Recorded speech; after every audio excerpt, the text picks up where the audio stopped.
ሰላም ጤና ይስጥልኝ ውድ የተከበራችሁ የቡና ሚዲያና ኮሙኒኬሽን ቤተሰቦች። ቡና ሚዲያና ኮሙኒኬሽን እንግዲህ አዳዲስ ነገሮችን ይዞ እየመጣ ይገኛል።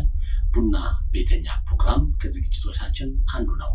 ዛሬ እንግዲህ በቡና ሚዲያ ኮሙኒኬሽን ቡና ቤተኛ እንግዳ ይዤላችሁ ቀርቤያለሁ። እናንተ የምታውቁት እንግዲህ አንድ እንግዳ ነው። እሱን ስንደርስ አስተዋውቃችኋለሁ። እንግዲህ ዝግጅቶቻችን እንግዲህ ወደ እናንተ እንግዲህ አድማሳችንን በማስፋት ይዘን እየመጣን እንገኛለን። እስካሁን ቤተሰብ ሆናችሁ እጅግ በጣም አመሰግናለሁ። ቤተሰብ ያልሆናችሁ ደግሞ ቡና ሚዲያና ኮሙኒኬሽንን በዩቲዩብ ቻናላችን፣ በፌስቡክ፣ በተለያዩ ድረገጾቻችን ላይ ተደራሽ ይበልጥ እንድንሆን እንድትወዳጁን እጠይቃለሁ። አመሰግናለሁ። እንግዲህ ገሮ ቦንጋ ጮንጋ እንኳን በሰላም ተገናኘን። በመሰላም ቆያልን። ጥሪና ክብሬ ስለመጣ አመሰግናለሁ። ክብረት ይስጥልኝ። እንግዲህ ገሮ አየለ ቦንጋ ጮንጋ እንግዲህ በማህበራዊ ሚዲያ ነው ማቀ። ምን ማለት ነው ቦንጋ ጮንጋ? ቦንጋ ጮንጋ ቦንጋ አባቱ ጮንጋ ልጁ ማለት ነው። ያው ገሮ አየለ እንደመባል ገሮ አባ ልጁ ነው፣ አየለ አባቱ እንደማለት ነው። እና ቦንጋ ጮንጋ ማለት ቦንጋ ነው። ያው ከተማ ነው፣ የከፋ ዋና እንግዲህ የዛሬ የደቡብ ምዕራብ ዋና የፖለቲካ ማዕከል ነችና እና ቦንጋ ጮንጋ ማለት ጮንጋ የጮንጌ ታቶ ይባላል። ያው ከመሃል ከተማ ሆነ ቦንጋ ከመሃል ከተማ ሆነ ማዶ ምታት የቦንጊ ሸምብቶ ጋራ ላይ የምታያት ቦታ ነች እና ከሷ ጀርባ ጥቅጥቅ ያለ ደኖች አሉ፣ አፎች፣ የአውሬው ማዕቶች በቃ እስከዚህ ሆነ እንትና እንደ አንበሳ ነብር የሚያሳስሉት ንብኩላ ጎሽም ያርፍበት በብዛት በቃ ይሄ ነው ብዬ ማልጨርሶ እና የሐረግ ዘር የዛፍ ዘሮች አሉና እና የቡና ዝርያም እንደዛው በዛው ልክ እንደዛው እንዳለበት ነውና ይሄ ነው ቦንጋ ጮንጋ ማለት። ያው የአካባቢ ስም ቢቀድም በሚለው ነው ገሮ አየለ ከማለት ቦንጋ ጮንጋ ከሚል ይሻላል የሚል ነው። ከማህበራዊ ከአካባቢው አንፃር ያደኩበትም ስለሆነ ጥሩ። አሁን ገሮ አየለ በሚለው አይደለም ተስለ ቦንጋ ጮንጋ በሚለው ነው። አዎ። ስለዚህ ገሮ ምን አለ መሰለህ፣ እኔ አንተን ማቂ ዛሬ 3 ዓመት አካባቢ ነው እና አንዳንድ ማህበራዊ ጉዳዮች ላይ የምትኩ በቀለ ቸውሲ እንዲሁም ደግሞ የአስራት ኃይሌ አርቲስቱ በጎ ስራዎች ጋር አንተን አየውና፣ ነገር ግን እንደዚህ በጎ ስራ ትሰራለህ፣ አንዳንድ ደግሞ የሆነ ጽሁፌ ነሸጥ የሚያደርግ ነበረ። አገኘሁና የሆነ ነገር ብዬ ነበረ። እንዴት አስታውስክ? አዎ አሁን እንደስ ሁሌ ነው ማስታውስ። ስልኬን ቢያስኩት ቁጥር ማህበራዊ የራሴ አዳራሽ ማለት ፌስቡክ ነው። ወደ ራሴ አዳራሽ ሊገባ ስል አንተ ትዝ ትለኛለህ። ለምን አንተ ትዝ የምትለኝ ያንተ ተግባርና ያንተ ስነ ምግባር ነው። የነገርከኝ ያስተማርከኝ ነገር አለ። የሆነ መሀል ላይ ሊወጣ ያ ሙያም ስለሆነ የአካባቢ አንጋፋው በሚዲያ ቀዳሚ ስለሆንክ በዚህ ላይ እስቲ አንተ ሼፕ አድርግ የምትለኝ ነገር አለና ከዛ አንጻር ነው የሆነ ሰዓት ላይ እየተቸው ነበረ። ለምን ሀይ ብዬላ ጣላቸው ነበረ። ከአካባቢ ከአንዳንድ ነዋሪ ጋር እንትን እያልኩት ነበረ። ተው ብለኝ ጠቅሞኛል። አመት ከምናምን ሆኖኛል ኦልሞስት። እነዚህ የአርቲስቶች ስላልከኝ ምትኩንም በበላይነት አንተ ለስራው ጓግተ በጎን እየመጣይ ስታማክረኝ ነበር። ምትኩን እኔ ምን ላግዘው ስትለኝ አስታውሳለሁ። ምትኩን ማገዝ የምትችለው አንድ እውቅና እንዲያገኝ በቡና ሚዲያና ኮሙኒኬሽን ያንተ እውቅና ስላለ በማይተብና በአንዳንድ ማስታወቂያዎች ላይ እንድታግዘው፣ ሁለት ስቀጥል ደግሞ በተለያዩ አንዳንድ ሰዎችን ለማግኘት ያክል ለመድረክ ስራ እንኳን ሳንቲም እንዳልነበር እነዛን ሳጣጭር ነው። የአዳራሽ ክራይ በተለያዩ ወጪዎች አሉብን። ያው ከምትኩ ጋር በዛን ሰዓት ያው የዛሬን እንዲሆን የፈለኩት ነገር ስላለ ነው። ያው ከፋ ብሎ ስለሰራ ለማህበረሰቡ ሰርቷል የምል ነው። ይሄ ልጅ ብዙ ስራ ይሰራል አይወጣም ምለው ላይ ብዙ ታግለናል። እስከሱ ስቱዲዮ እየሄድኩኝ እየተጨቃጨኩት ነበር ለዚህ ስራና አንተም ከጎኑ በኃላፊነት በበላይነት ስትቀድም ነበረ። የምትኩ ያልከው ላይ ነው እና የመድረኩን ስራ በነፃ ነው እንግዲህ ዛሬ ላይ ሰዎች ስንት በግማሽ ሚሊዮኖች እየጠየቁ ባሉበት ያንን በነፃ ያክል ቀን ሙሉን ሳይሆን አንድ ወራት ሙሉን የምትኩን ስራ ሲሰራ ከጎናችንም እንደነበር ካምናለሁ። ከዛም ከባህር ማዶም እህቶቻችን ወንድሞቻችን ሀገር ውስጥም እንደዛ ያሉትም የቦንጋ ተወላጆችም እንደዛም ሲያደርጉ ሁሎችም የመንግስት አመራሮች ከዞን ከወረዳ እስከ ክልል ድረስ ያሉት እስከ ዞን እስከ ወረዳ ማዘጋጃ ድረስ ያሉት እንኳን ሁሉ ሳይቀሩ አቶ ላይ ዞን ደረጃ ያሉ ሰዎች እና የዞን ኃላፊዎች ወረዳዎቹ እንዲሰጡት ሁሉ አገፋፍቶ ነበር ለምትኩ። ይህን ሁሉ ላይ ያነሳሳው እኔ ብቻ ሳልሆን አንተም ጭምር ነህ። ቦንጋ ላይ ሊያስመርቅ ስል እዚው ዋጋ ከፈል ቦንጋ ላይ ስል ትኬት እየቆረጥ ፕሌን ትኬት ምን ወጪ ሳይበግር ኑሮህ እየከበደ ብቻ ከፊቱ ከኋላው ከጎኑ አልተለየህም አንተ። በእርግጥ አንዳንድ ሰዎች እኔን አንተ ነህ ሊሉኝ ይችላሉ። አንተም ነህና በዚህ አጋጣሚ ትልቅ ምስጋና አለኝ። እኔ ለማንነት ያለህን ቦታን ብቻ ሳይሆን ለሰዎች ያለህን ስብዕናንና ተግባርን ነው ማመሰግን ከነ ጀምሬ። ለእኔ የሰጠኝም ዋጋ ስላለ ያስተማርከኝም የሆነ ስነ ምግባር ብቻ የሆነ ነገር ነበረ ያልገባውበት ያላወቅኩት። እንደ ማህበራዊ እኔ ወታደራዊ ስርዓት ነበረ ተጠቀምኩት። አንተ በማህበራዊ ደረጃዎች ላይ ትንሽ የመከርከኝና የመለስከኝ መንገዶች ይሄ ነው የማይባሉ ናቸው። ዛሬ ላይ ቁመ እንዲያስታውስ ቁመ እንዲያስብ አንተን እንዳመሰግን ጠቅሞኛል ብዬ የምገምተው። እጅግ አመሰግናለሁ። ገሮ ምን አለ መሰለህ ቀረብ ብዬ ሳይክ በጣም ቀናነ ለሰዎች ያለ ነገር አየው። ከዛ በኋላ ደግሞ በማህበራዊ ሚዲያ አጠቃቀም ላይ ደግሞ በርግጥ ሰዎችን ስቢና የነካው ነገር የለም፣ ግን ደግሞ ትችት የምታደርገውን አንዳንዴ ቀረብ ብሎ መድረክ ላይ በማውራት ቢፈቱ የሚል ነገር አልኩ ተግባራዊ ያደረክ። አሁን ደግሞ የምንጽፋቸው ነገር ማየው ምንድነው ቋንቋን ማሳደግ ላይ ደግሞ ከፍኖኖን በማሳደግ ላይ በተረቱም በምኑም እየመጣኝ ነውና እዛ ላይም ደግሞ ሰዎች ዕውቀትን ያደንቃሉ። እሱን እንዴት ነው? እውነት ነው። አመሰግናለሁ ደስተልኝ። እንትን ነው ማንነትን መግለጽ ቋንቋን መናገር ራስን መውደድ ብሔርተኝነት አያስብልም። ራስን መውደድ ደግሞ ክፋት አይደለም።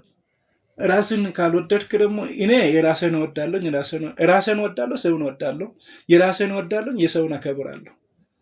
በእርግጥ የራሴን ካላከበርኩኝ የሰውን አላከብርም። እኔ የኦሮሞን ባህል አከብራለሁ፣ የሸካን፣ የዳውሮን፣ የወላይታን ብትለው የአማራ ብትለው የትግሬ ብትለው አከብራለሁ፣ አክባሪ ነኝ። ከዛ አንጻር ደግሞ የራሴን ደግሞ እወዳለሁ። የምወደው ለምን መሰለህ? ያደግኩበት የተወለድኩበት የራሴ ማህበረሰብ ቋንቋን መጻፍ፣ ማንበብ፣ ማውራት ለኔ ድንቅ አይደለም።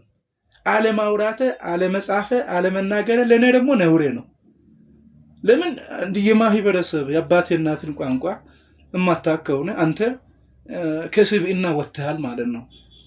አንተ አገሪቷ ያቺ ከፋ አንተን አልፈለገችም ማለት ነው። አንተ ከፋን ብትፈልጋትም አንተን አንተሷ አልፈለገችም። ለምን? እናትህ እኮ የምትግባባ በቋንቋ ነው።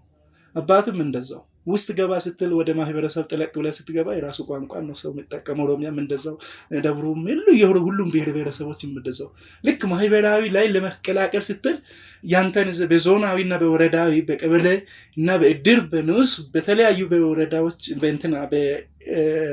አሉ በማህበራዊ በአካባቢ ሆነ ያችን ቋንቋ የራስን ቋንቋን እንደምታጠናክርና በዚህ ጋር ታረግና ደግሞ ወደ ክልላዊ ስትመጣ አሁን እኛ 6 ዞኖች እና ሌሎች ከተማዎች አሉን አይደል? ወደ እነሱ ስንመጣ ደግሞ አንድነታችን እና ግንኙነታችን ደግሞ በምንድን ነው? በአማርኛ ይሆናል። አንድ የሚያደርገን ደግሞ ተመሳሳይ ቋንቋ እንድናወራ ያስገድዳል። ከፋ ደግሞ አቃፊነቱን በዚህ ነው የሚገልጽ። ከፋ አሁን የራሱን ቋንቋን፣ የራሱን ታሪክ፣ የራሱን ቅርስ፣ የራሱን ማህበራዊ አሳደገ ማለት ሌላዎችን ለመጉዳት አይደለም። ሌላዎችም ደግሞ የራሳቸውን አሳድገው ድምቀት እንድናገኝበት ነው። እኔ አሁን ሸከኛ ማውራት እሰማለሁ፣ አወራለሁ። አንተም ያው ትሰማለህ። ደብሮ ላይ ብትሄድ አሁን የተወሰነ ቃላት ቤንችም ላይ እንደዛ ሁሉም ላይ ማዳመጥ ትችላለህ። ኦሮምኛ ተው፣ እኛ የምናወራው ምንዛራ ሌላም እንደዛው የምንሰማቸው ቋንቋዎችና የራሳችንና የሰዎች የሚባል ነገር አለ። ከዛ አንጻር ነው። ስለዚህ ቋንቋ ማወቅ በጣም ተገቢ ነው። ተገቢም ነው፣ ጠቃሚም ነው። እሺ ከዚህ ጋር ተያይዞ እንግዲህ ማህበራዊ ሚዲያ አንዳንድ ጊዜ ስናይ በጎ ነገሮችን ነው መስራት ያለበት። አስታራቂ የሚያግባባ ሀገርን የሚያስተዋውቅ ነገር ነው። ከዚህ ጋር ተያይዞ አንተ ማህበራዊ ሚዲያ አጠቃቀም ላይ አሁን አንዳንድ ጊዜ ማይሆን ነገር ምጽፉ ሰዎች እንዳሉ እናያለን። ምንድነው የምትላቸው? እየተባለ ያለው ፌክ አካውንት መባሎች አሉ። እነሱ እኮ ተጽዕኖ የማይፈጥሩ ገዢ ሀሳብም ይኖራቸው በፊዚካሊ ካልቀረብ ተጽዕኖ የማይፈጥርም ትምህርትም አይሰጡም። ለምሳሌ በአንድ ግለሰብ ላይ ትኩረት አድርገው ከሆኑ አንድ ግለሰብ የሚያስተምረው አይደለም፣ አያስተምረውም። ይሄ ሰውየው ህግ ባለበት ሀገር ባለበት አንቀጽ በተቀረጸበት ሀገር ላይ አንተ ሰውየውን በዚህ የገለ እንዲህ ነው ብልህ እኔ ለምን በፊዚካሊ እንትን አልከሰውም? እከሰዋለሁ። ለምን ይሄ ይሁን መንግስት ህግ ያጣራልኝ ብሎ መብቴ ነው አይደል? እንደ መብት ነው። እዚህ ላይ ያንን ነው እንደ መከራከሪያ አጀንዳ ይዤ መቀርበው ከፌክ አካውንቱ ይልቅ በፊዚካሊ እና አላምንበትም ብዬ ነው የምገምት። ስለዚህ በዚህ አጋጣሚ ምንድነው መልእክት የምታስተላልፈው እንዲህ አይነት ነገር ለሚጠቀሙ ሰዎች? መልእክት ማስተላልፈው ነገር ቢኖረኝ በእርግጥ እንደኔ በእርግጥ ሊያስደስታቸው ይችላል። የሚጽፉት ነገር ሊያስደስታቸው ይችላል። ለጊዜያዊ ነው፣ ለጊዜያዊ ደስታ።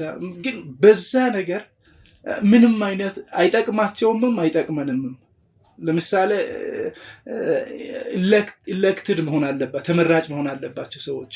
እንግዲህ ወደ አንዳንድ መጨረሻ እየመጣሁ ነው።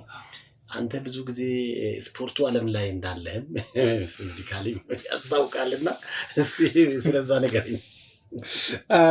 ስፖርት እንግዲህ አንዳንድ ሰዎች ወደ ሆዳቸው ነው። እኔ ያው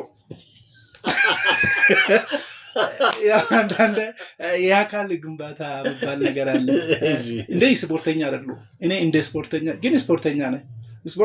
ስፖርት ስሰራ ለውድድር ወይንም ለዋንጫ አይደለም።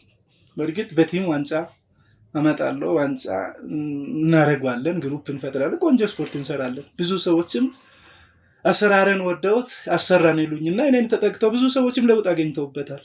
ቆንጆ ፊትነስ ላይ እየደወሉ በዚህ ሰዓት አግባልኝ በዚህ ሰዓት እያሉ ከነ ጥሩ ስፖርት ይማሩ አሉ።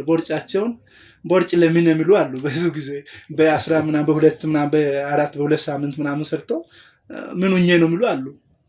ቦርጫቸውን አጠፋፍተው ቆንጆ ተክለ ቁመና ካለው ጮንጋ ተግባር ሰው አሰራሉ፣ ስፖርት ቆንጆ አሰራሉ። ግን አልፎክርም፣ አልዋሽም። ጉልበት አለን፣ ወጣትነትም አለን፣ አልዋሽም። እንግዲህ ጉልበት ስልህ ጉልበት ማለት የአእምሮ ጡንቻ ተደምሮ ለአንተ ጉልበት ነው የሚሆነው። ከዛን የዋህነት፣ ርህራሄ፣ ፈሪሃ እግዚአብሔርን ማሰብ፣ ስብዕናን ማሰብ፣ ታላላቆችን ማክበር፣ ነገሮች እንዲስተካከሉ ብዙም ሳይጫኑ መልእክተኛ መሆን፣ ይሄ ተጨምሮ ጉልበት አለን፣ አልዋሽም። በዚህ ላይ ግን በክብር አልደራደርም፣ አልዋሽም። በዚህ ላይ ክብር ላይ ክፉ ነኝ፣ ባለጌ የራስን ልሳደብ እንጂ ክብር ላይ አልወድም። ክብር ላይ ይሰራል፣ አልዋሽም። እዚህ ላይ የግል ጉዳይ ነው፣ እሱ የግል ጉዳይ ነው። እና ስፖርተኛ ማለት ያው እንትን ሙሉ ነገር ተሟልቶ ነገር አይደለም። ለጤንነት ስፖርት ለጤንና ጥቅም ነው። ስፖርት ለሁሉ ነገር ነው። ስፖርት ለጥንካሬም ነው። በአጠቃላይ ሆትስ ብሎ በቃ ለጤንነትም ጥቅም ነው። በእርግጥ በሐኪም የማይስተካከለውን በስፖርት ማስተካከል ይቻላል። ለምሳሌ እዚህ ጋር የጀርባ ህመም ካለብህ የጀርባ አለ፣ የትከሻ ካለብህ የትከሻ አለ፣ የእግር መገጣጠሚያ ካለ መገጣጠሚያ አለ። የጥፍርና የፀጉር ብቻ ነው አለ። የአፍንጫ የአይን ሁላ አለ፣ የአይን ጡንቻ ሁላ አለ። የአይን ጡንቻ ሁላ የአይን ብዙውን ጊዜ የስብሰባ አዳራሽ ላይ ሆኖ ብዙ ሰዎች ድካም ስሜት ይሰማቸዋል። እዛ ቁጭ ብሎ እኮ አክቲቪቲ ማድረግ ይችሉ ነበር በተቀመጡበት። አይን ጭምቅ መንጠራራት፣ ብዙ እንቅስቃሴዎች አክቲቪቲዎች አሉ እዛ ላይ። ብዙ ስህተት አሁን እኛ ጋር ይታያል። በቡና ሻይ ሰዓት ላይ አልባለ ቦታ ላይ ከመሄድ እዛ ላይ ሆኖ ቆንጆ ሰዓትም እኮ ቆንጆ አክቲቪቲ አድርጎ ነቃ ብሎ ስብሰባውን መሳተፍ ይቻላል ሀገራዊ ጉዳይ ላይ። እና ይሄም አለኝ የዲስፕሊን በተሟላበት ነው። እኔ ስፖርተኛ ነኝ ማለት እኮ አይደለም። ያው ለጤንነት ጥቅም ይሰራሉ። ስፖርተኛ ነኝ ያው እንዳልኩኝ ከባድ ይሸከማለሁ። እንደዛው አቅሜን እፈታተናለሁ በራሴ ራስ። ምን ያክል ኪሎ ትሸከማለህ እስቲ አንተ? 40 እና 40 ስንት ነው? 80 ኪሎ ቢያንስ እሰራለሁ። በአንድ 80 አሁን እንደዚህ በአንድ 80 እሰራለሁ። 80 ኪሎ 80 ማለት 80 ባለበት ቤት ነው። ደግሞ 45 ያለበት ጋር ደግሞ ሲሄድ 45 እሰራለሁ። ታነሳለህ። ለምን? ከራሴ ጋር ነው፣ ከራሴ ዓለም ጋር ነው የሚወዳደር። የአቅም ምን ያክል ነው? እኔ እንትን አለ ዴሞንስትሬሽን ይባላል እያደገ የዛ አንፃር ጥሩ። ከዚህ ጋር ተያይዘው ደግሞ አንዳንድ ጊዜ ትላልቅ አርቲስቶች ጋር ታዋቂ ሰዎች ጋር ፎቶ አያለው እና በአንተ ቦንጋ ጮንጋ ላይ ተለቃለና ትዝታዎች ናቸው ምንድን ነው?